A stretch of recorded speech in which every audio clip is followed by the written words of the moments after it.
Alright, I'm going to apologize right now. You missed some lathe work. I made some bushings. And the reason being, I finally had a free evening this weekend, so I was able to go to Best Buy and get a new SD, or a bigger SD card for this new camera.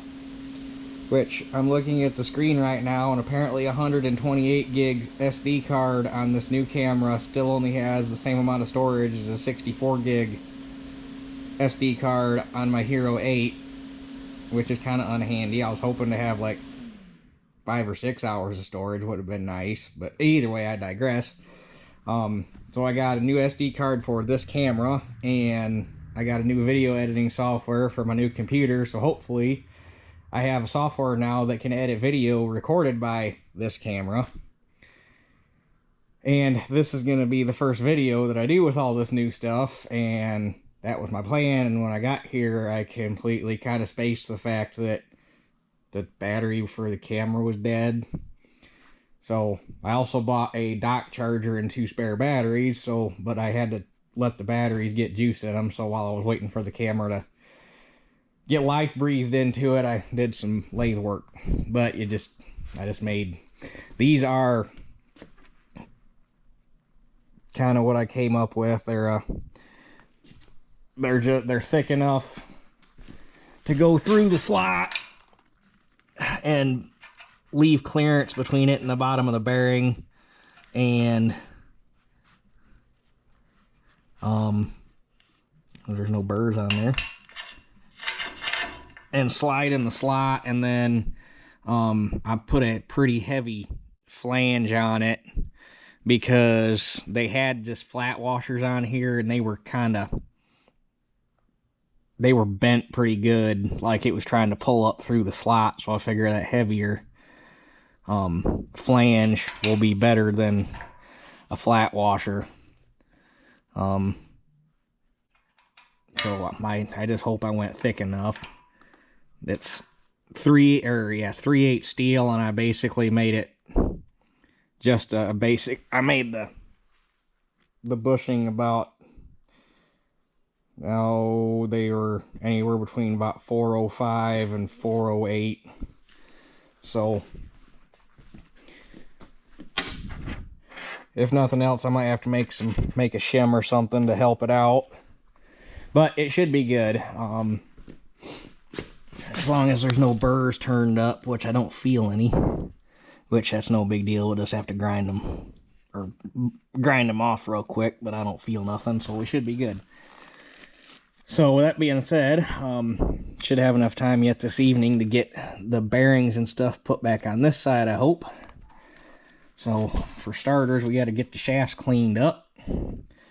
So get some emery cloth and start there.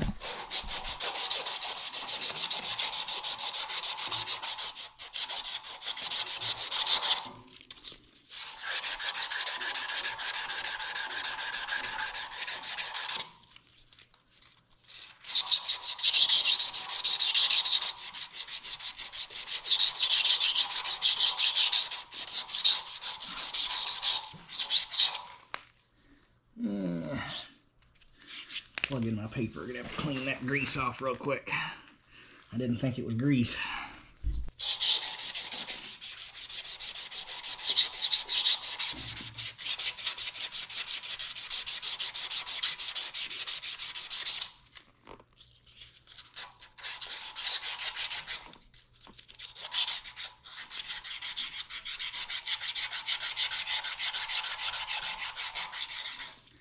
A little unhandy not being able to turn the roller.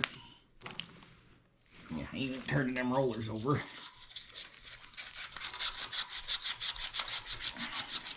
Not very easily, anyhow.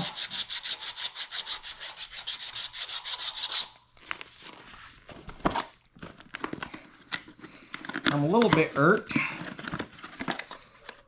Spend the extra money to get the better Sealmaster bearings, and they're still made in Mexico. That's enough to irk you off a little bit.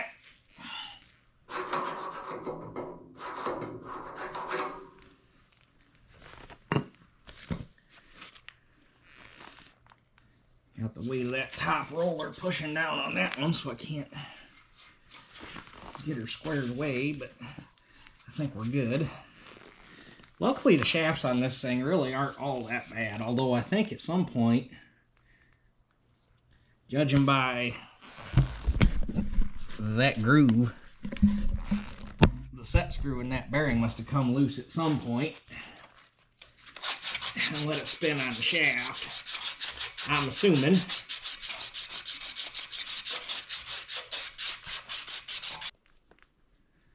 Put a little bit of the good stuff on so that if we ever got to do this again, they just come off for the most part.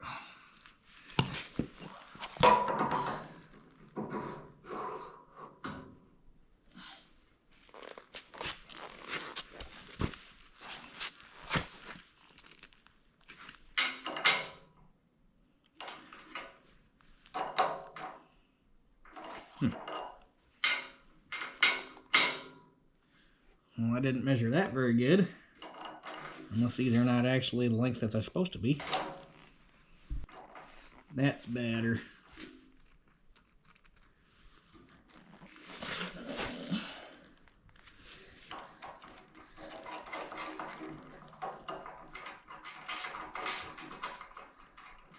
I'm just putting new bolts, new hardware, whole 9 yards. That way everything's kosher. Because when I got it apart, obviously both bearing housings off the other side were shattered, and this one was cracked. Or the one that was up here. So they needed replaced.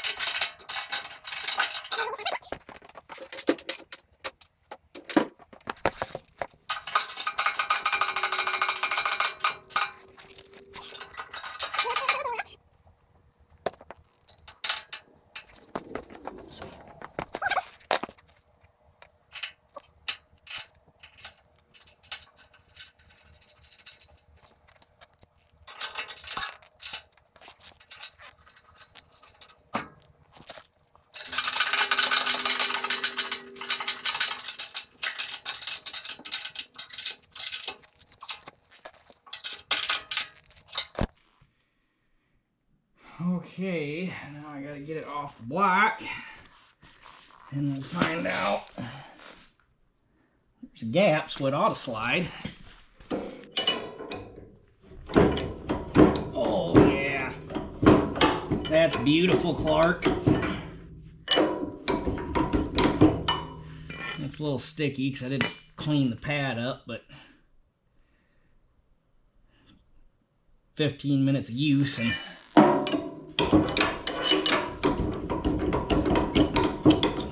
she will clean right up.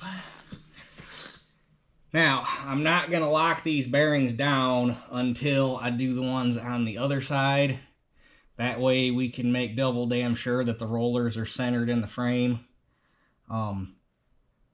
There are shoulders turned on the shaft, so I would assume that they would want them pushed up against the shoulders, but you know what happens when you assume, so we'll just wait till we get the other bearings on. But that being said, we can get the pulley put back on, which I'm going to clean it up real quick so that it doesn't fight us so bad. All right, I got most of the rust cleaned out of the grooves, cleaned the bores up, so should be in decent shape.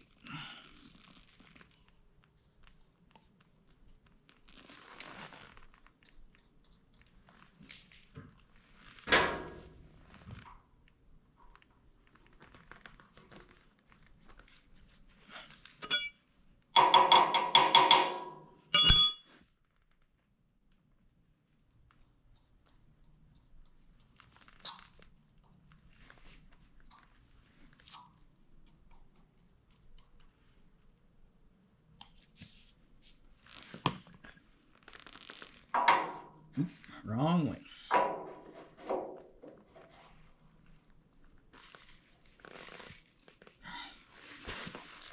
And then we want that on a 1/4 inch.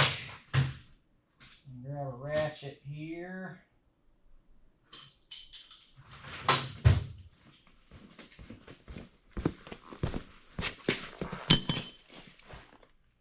I misspoke when I told you which line's a 1/4, damn it.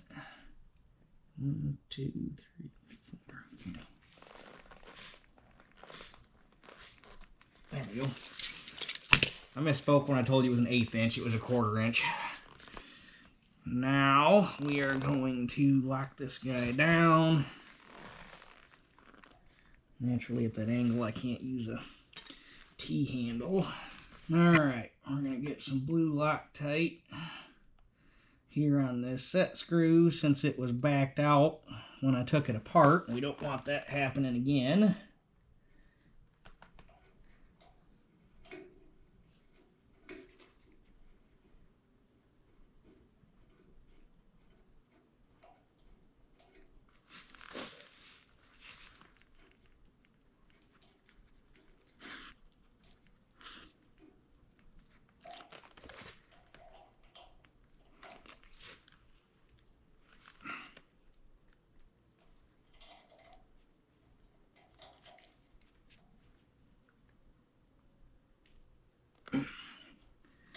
There's that. Now we can get the pulley on. It's not usually recommended to put any sort of anti-seize on the taper itself because that causes problems with the way the pulley locks. Actually, technically, you're not even supposed to, on a taper lock pulley, put anti-seize on the shaft, but Teeter, you're in the way. Teeter, look out. Go. Look out. But, oh, I need to get some lock washers for these. If I ever have to take this thing apart again, I actually want it to come apart, so I put anti-seize on the shaft.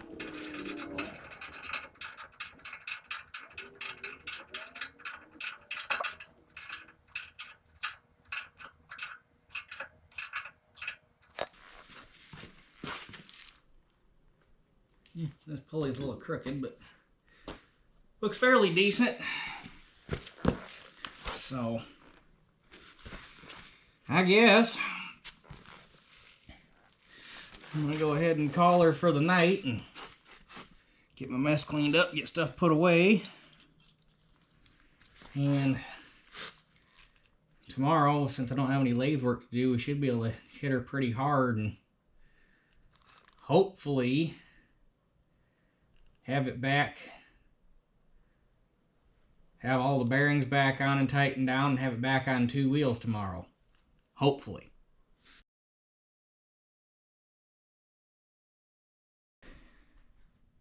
Okay, real quick, I'm going to try to make this short and concise. We haven't had one of these in a while. We got an idiot comment of the week, although this one borders on psychopathic. So don't fast forward through the actual working part. I promise you it's worth the wait. So last night I had a guy comment on that last video I had working on the barn. His name was William Clem. He's been around, well, I went back and searched through his comments after what happened, and it looks like he's been around for about 4 months was the first comment he posted. Been normal up until now. But basically, he left a comment basically saying it was about how I was putting linseed oil on the beam. And it started because I initially said that I was going to try to put it on through a pump sprayer to make it go faster, and obviously that ended up not working out, so I brushed it on. Which ended up working out better anyway, and I had a big enough brush that it didn't go too bad at all. But I digress back to where we're at. So this William Clem guy left a comment, said he had been a painter for 40 years specializing in log homes, and he said he could tell me that I would not get linseed oil through a pump sprayer, which I had already found out in the video and already told you guys I couldn't get the linseed oil to go through the pump sprayer. We all knew that before he left a comment. And then in all capital letters, whole thing. He said, I can tell you that anything that you apply to wood needs to be brushed on. You need to work that oil into that wood with like 3 exclamation points at the end, all capital letters. Okay, I mean, nothing too out of the ordinary about that comment, and honestly, I would have left it alone had it not been for the fact that he put the last half of the comment in all capital letters with a bunch of exclamation points, which, for those of you who are not aware of the intricacies of the YouTube comment section, when we were all back in grade school learning grammar and punctuation and whatnot, we learned that if you have a sentence that you want to put some sort of emphasis or urgency into, you put an exclamation point at the end, or if you're typing, you might italicize it or bold it or something to make it stand out.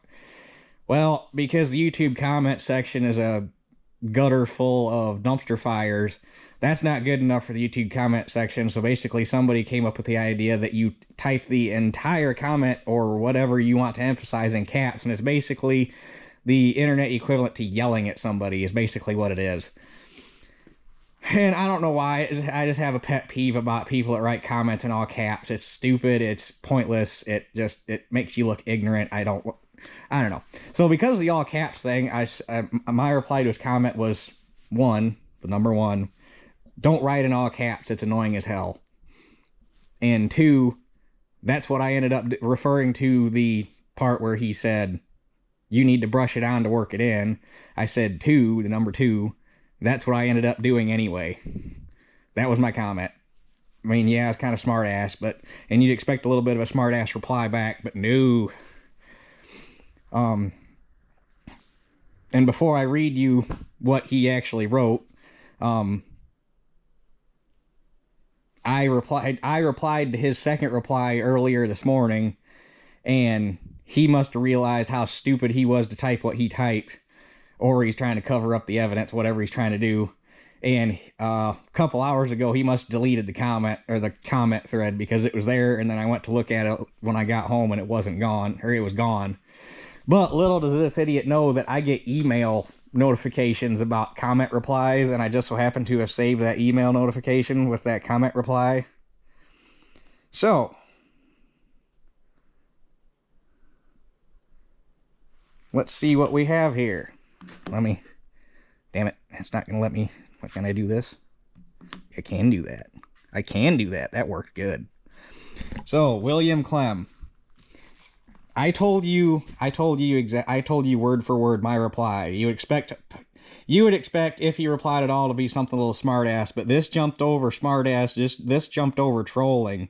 This jumped right into Nutjob psychopath. And I like the fact that he was so mad about it, he couldn't even like make proper sentences, because this is hard to read because of the way he typed it. So forgive me if I stutter. You better watch yourself, you little punk, this old army motherfucker, which he didn't spell motherfucker right. I'll come up there to Michigan a couple hours away, and you're the one that will be shitting yourself, you little punk motherfucker. Again, spelled it wrong. I'm still can eat. Why he chose to delete that motherfucker out and just put the M with a bunch of asterisks, I don't know. Like you for breakfast. Capital punk, bunch of exclamation points. You can't even left, I'm assuming he meant lift, a bag of concrete, you little pussy. Which I don't know what he's talking about. But, I mean, I was lifting 80-pound bags of concrete into the mixer the other day, and yeah, I was struggling a little bit because I was trying to balance on a 2x8 over a hole, trying not to have that bag come back and tip me over and break my neck when I fell in the hole. But other than that, I was lifting them up just fine, so I don't know what he's talking about. But like I say, he deleted, and then I replied, I'm so scared. And then I replied, I've had a lot of stupid comments before, but I've never had anybody how did I reply? Never had anybody threaten physical violence before. I don't know if you deserve an award for that or not. Like I say, that reply jumped right over trolling and just turned into a fucking psychopath. So if you hear about me getting in trouble or ending up in the hospital or something like that, it's because some idiot from somewhere 2 hours away showed up and tried to kill me or whatever the hell he's gonna do.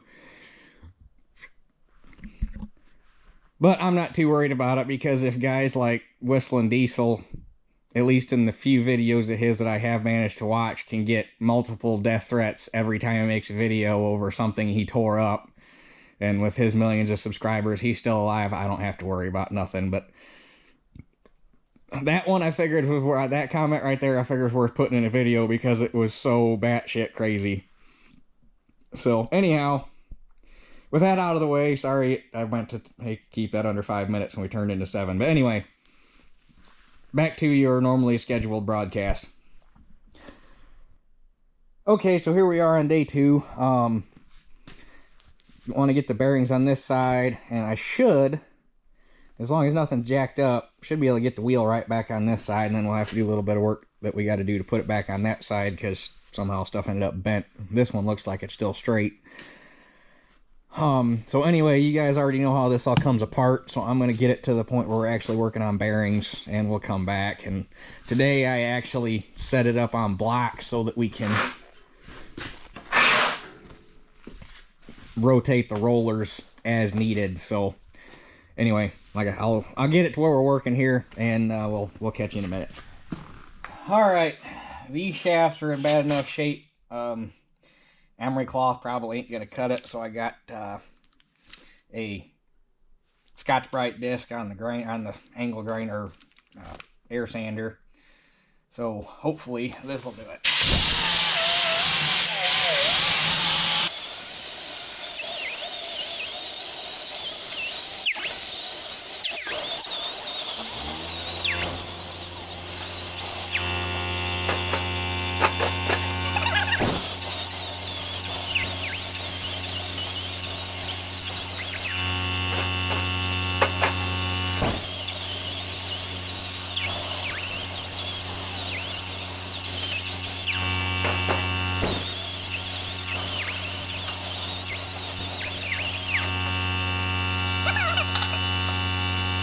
Okay, it's a whole lot easier working on this thing when it's up off the ground. I should have just done that last night to begin with. I don't know why I didn't.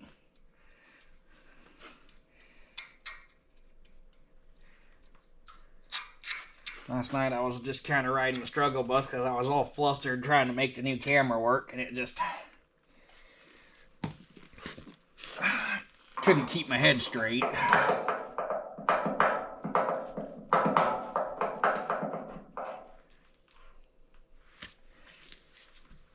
Now, I am going to do something different, and I'm going to change the other side over too. Last night when I put those 2 bearings on, I just used regular nuts and lock washers.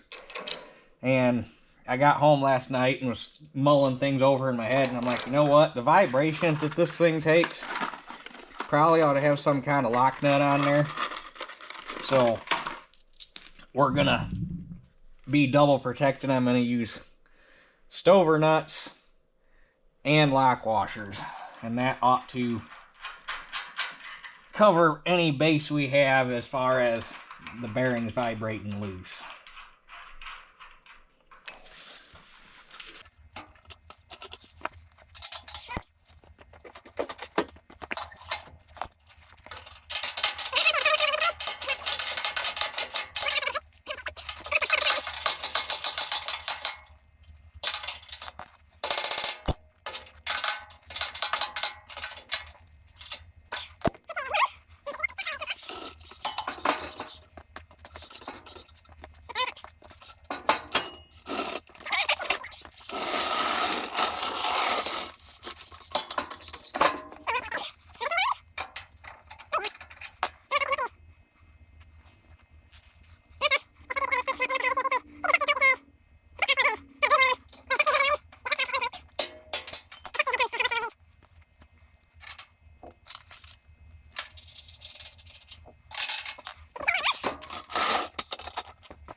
Now, does she slide? Now that it rolls, I'm not going to be able to pry on it.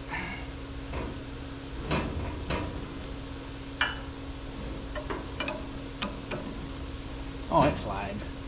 Hell yeah! So now, all I got to do is make sure the rollers are centered, and we should be good to go.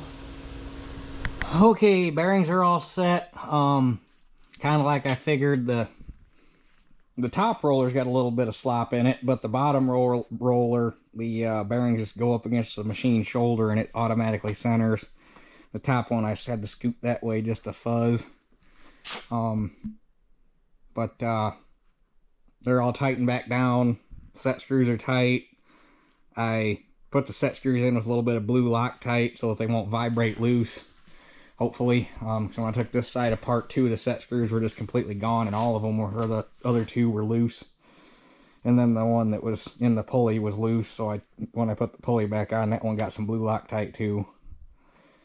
So, and then this side I switched over to stover nuts, so that's squared away. So now we can work on getting the landing gear straightened out. So first things first, I want to get the screw off so that we can get it apart and clean these threads up. So got to bust this bolt loose, which I'm going to use the impact for.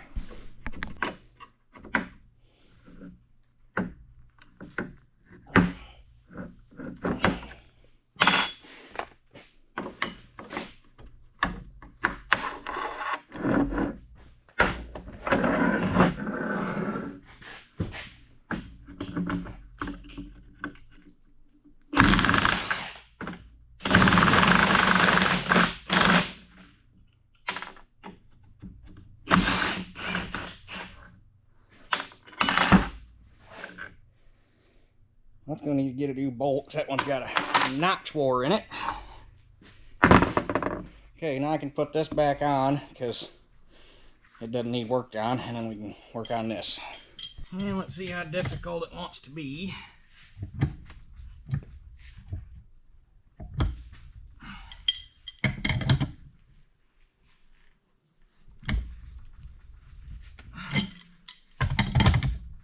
I guess the other question is this thing even designed to come out, or did they put everything together, weld a nut or something on the end so that you can't, because that would make sense if they did it that way.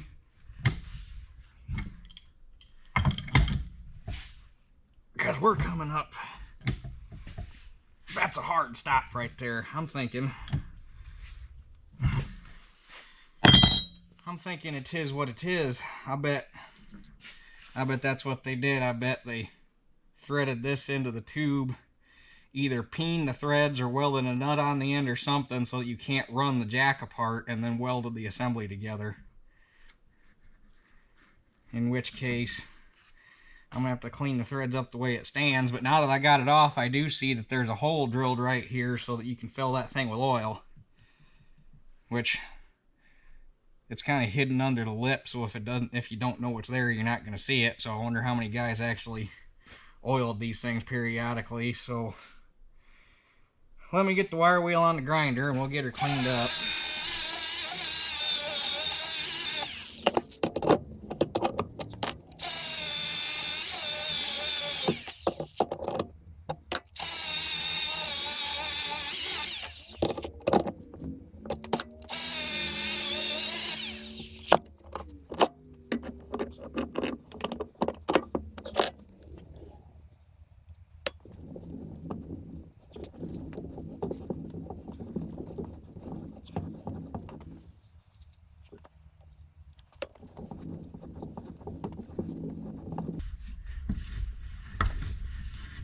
There we go.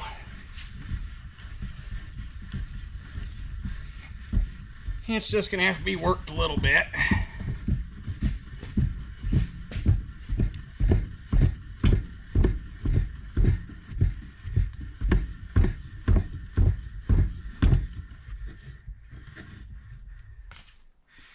Okay, now that can go back together. Okay, I got this side ready to go back together. The screws freed up. The axle's already on. I checked it for straight. It laid a square on it. It seemed to be as straight as it probably ever was from the factory. But if you'll recall, this pin here that the screw goes on is so I'm going to try to bend it back. I'm hoping I can do it cold. I prefer to not put heat on it just in case we make a weak spot right there. I don't know. We'll find out here in a second.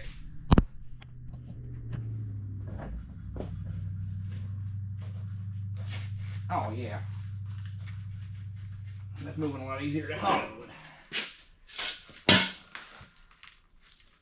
Even more.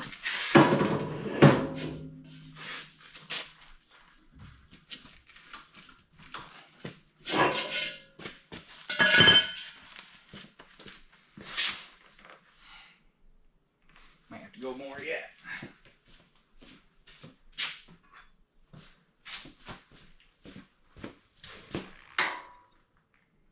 Yeah, just I don't really have anything good and square to go off of.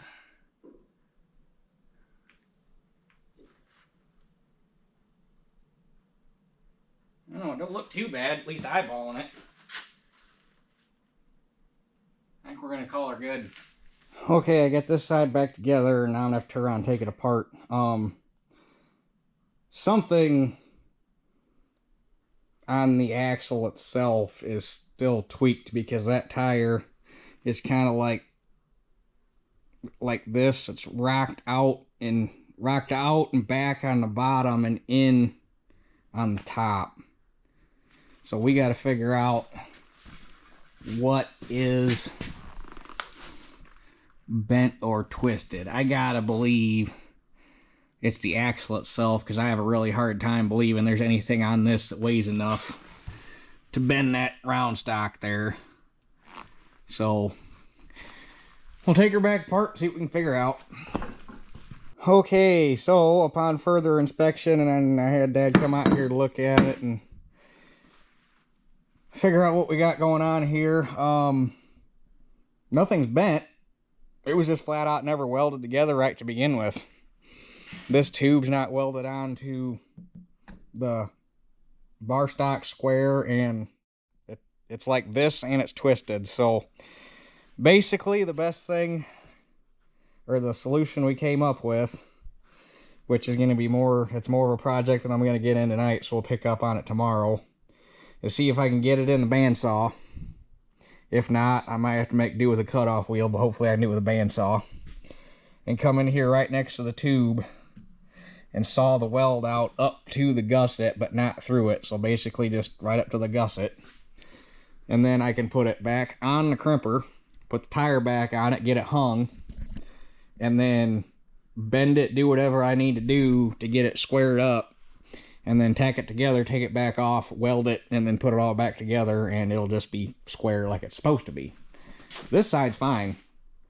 So apparently this one must have been welded together in the middle of the day on a Friday, and this one must have been welded together at 4:45 just before quitting time.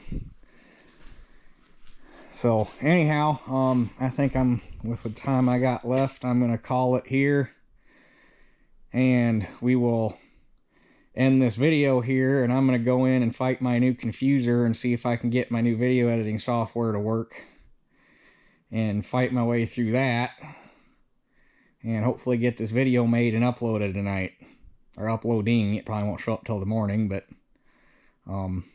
I'd say wish me luck, but if you're watching this, I got it figured out, so here's hoping. That's it for this one. I'll catch you guys on the next one.